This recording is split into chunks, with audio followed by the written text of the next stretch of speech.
నా గొర్రెలు నా మాట వింటాయి. నాకు నిరాశం.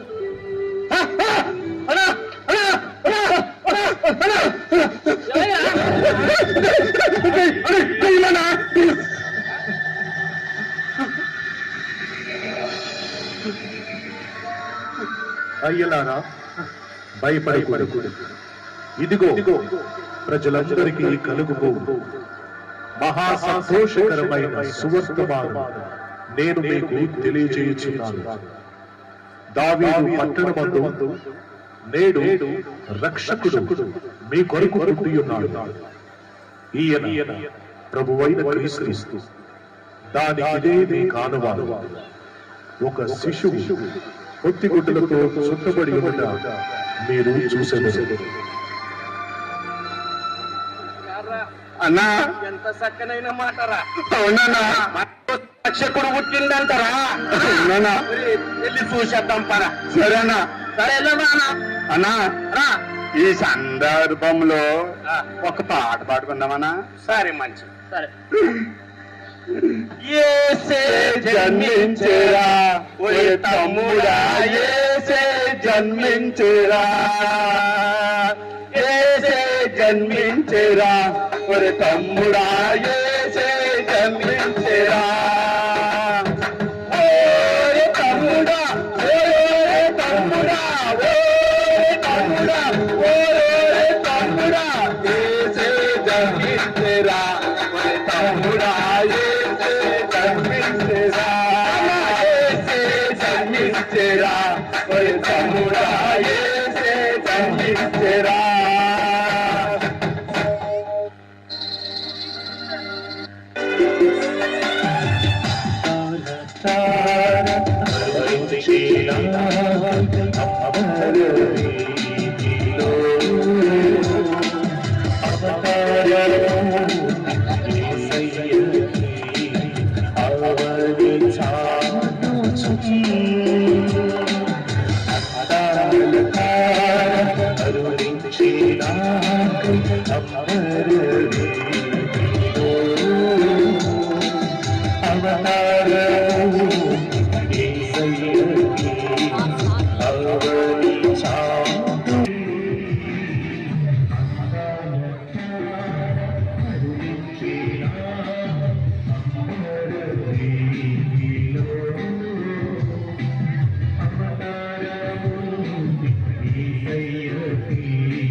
ఏమి ఏమేమి అద్భుతం, మహాద్భుతం. నా శిల్పి ఎంత చక్కగా అమర్చినాడు ఈ నూతన భవనమును. మరకత మాణిక్య వజ్ర వైడూర్య నీలి గోమదిక కాలాకృత నిపుణకు ఈ భవనమును చూచుకోనది నా మనసును ఎంతో పరవశింపజేస్తున్నది.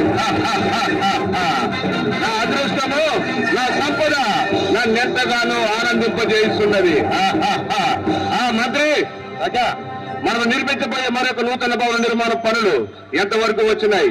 నువ్వు దగ్గరలో చూసుకుంటున్నావా? దగ్గర చూసుకుంటున్నాను రాజా. నేనే స్వయంగా వచ్చి చూసేదా?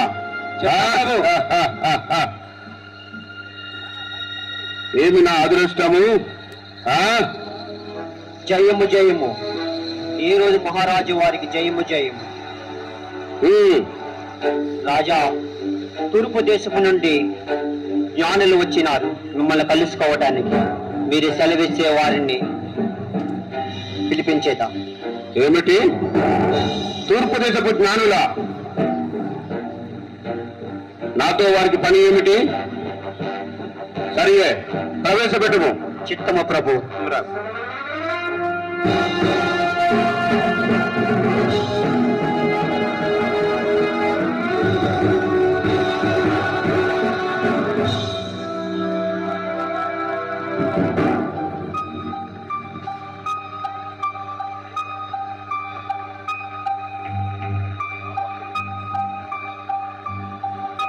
జయము జయము. జయము జయము. మహారాజుకి జయము జయము.